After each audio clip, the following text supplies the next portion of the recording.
Heavy windstorm has destroyed some buildings and fence at the College of Peace, Conflict Resolution and Disaster Management in KATSINA State. The windstorm, accompanied by dust, blew off some roofing and destroyed a fence close to the armory of the college. Abdullahi Yamadi visited the college and now reports. The Assistant Commandant General of the college, who briefed journalists on the incident, appealed for immediate government intervention to safeguard the college from further disaster. You have gone around, you have seen how our security fence has fallen down, and also some of the hostels, our staff accommodation, that their roofings have been blown off by air. When you look at critically, you look at the importance of the fence. You know, it provides security, and this is why we have all our arms in, because the armory is here, which both the state command and the college arms are inside.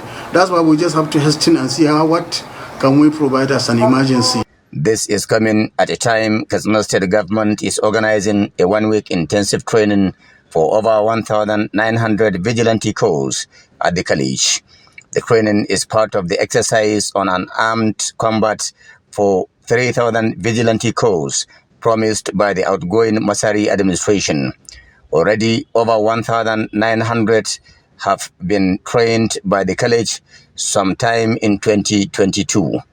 The trainees were drawn from the 34 local government areas of the state with a view to complementing the conventional security operatives in fighting banditry and other crimes. Most of the crimes we are facing are community-based, and these community volunteers we are seeing, they go into the nooks and crannies of the state.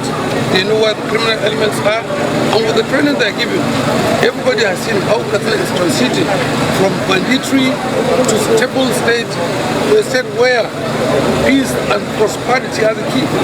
So as far as we are concerned, KATSINA is going to transit out of the challenges of banditry we are facing with these volunteers we have seen. KATSINA, like many other states in the northwest, has been battling banditry and other criminal elements for the past 1 decade.